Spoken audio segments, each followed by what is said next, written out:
Kapin sa 60 ka mga piniriso sa Mandaue City Jail male dormitory ang mitapos sa drug rehabilitation program usa sa mitapos nakalaya na apan mibalik sa prisuhan alang sa maong kalihukan. Ang detalye sa report ni Nico Serino.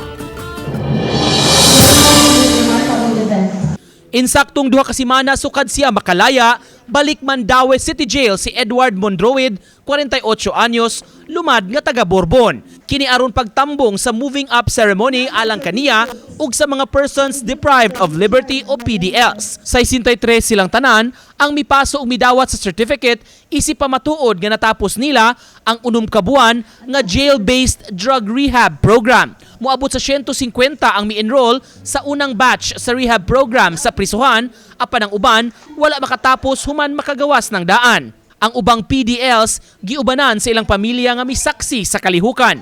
Si Mondroid nga nag-inusara nga nitambong sa kalihukan, nagplano nga magbag-o sa kinabuhi ug mobalik na sa pagpanarbaho. Wa ko maabot diri, wa ko makaamgo nga unsa ka kapait ay lisod diri sa sud. Ya, usa pa kung ako nalaya naman ko. Ako yung gigamit sa gawas nga pamatasan. Nagpasalamat ang ubang PDLs nga nakapahimo sila sa programa. Aduna di ay kabaguhan ang usa ka adik. Ang inyong mga testimonya mo naghatag na mo dakong paglaom. Na kami di ay pwede sa din namong usbon ang among kaugalingon. Matud sa dakbayan, abaga nila ang mga completers nga karon gikonsidera ng warriors. Sama sa referral sa skills training ug job placement sa higayon nga sila makagawas. Balag na yung mga kauban diri na comfortable na mo diri. Let's go out of the comfort zone.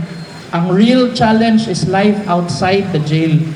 So naa diri si syudad, naa diri si Maksapo nga motabang ug reintegrate ninyo dito in the real world. And I hope dili ni masayang ang programa nga gitukod sa Maksapo o sa BGMP.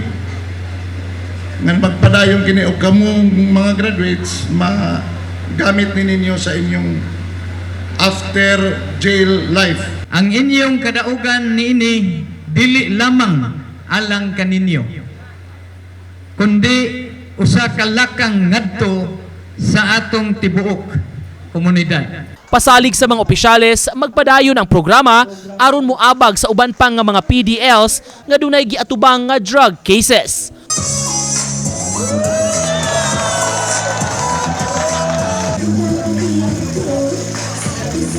Uban ni Godfrey Relien, Nico Sereno, Balitang Bisdak.